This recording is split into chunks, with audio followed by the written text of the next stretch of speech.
Hello everyone and welcome back to M&A Ambassadors, Becoming the USP, the Ultimate Sales Professional. Now at the very start of this video, I would like to wish all of you Ramadan Kareem. Now I've actually been getting a lot of questions in the market about objections. You see, the Dubai real estate market is at a very interesting phase right now. Typically, in previous cycles, we used to have either a launch phase for a few years, and then we had the handover and inventory availability in the market as a second phase with corrections. This time, for the first time ever, we are having lots of handovers, inventory coming out into the market, but at the same time, we are having consistent new launches. So a lot of clients are a little confused. They cannot read this and understand what's happening in the market. And they're raising a lot of concerns and objections with regards to this. And I'm hearing this in multiple agencies that I go and work with. So I decided that for the next 6 to 8 episodes, we will focus on objection handling. What is the right approach for you to use? And we will give you specific answers to all the objections that you will face in the market today. In fact, I would be sharing with you around 20 to 25 different objection handling techniques, but they will come over 7 to 8 videos. So in the first episode that we are shooting now of this mini series, I want to talk about what actually are objections.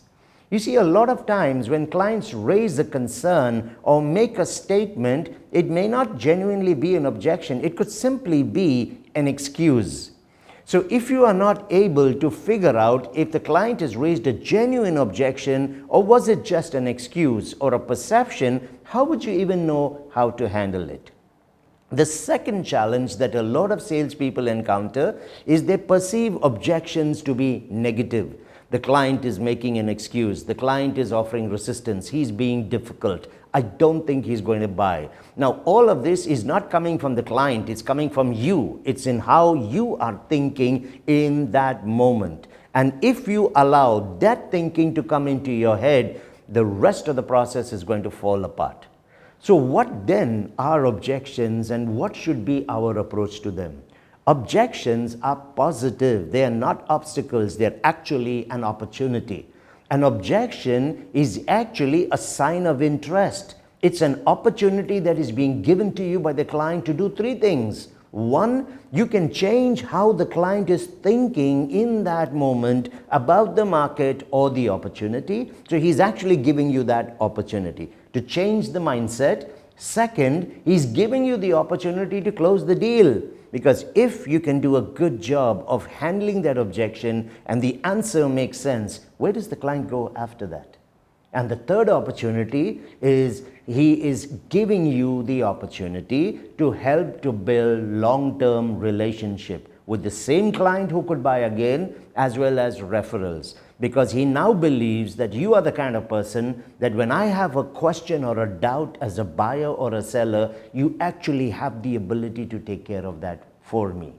So if you have to approach objections, you should have only one approach: the right attitude.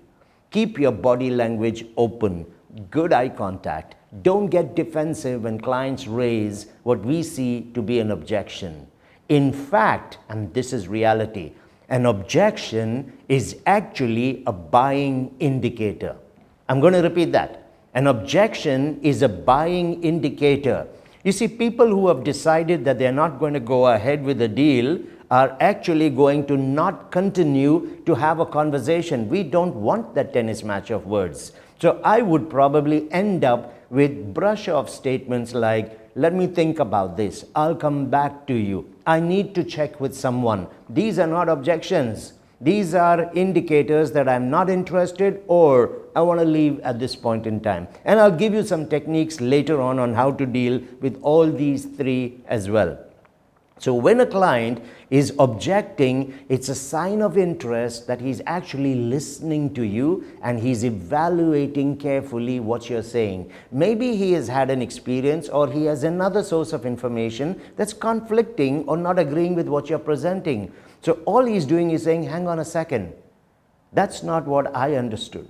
That's not what I've heard. So he raises the concern, but that's a good thing.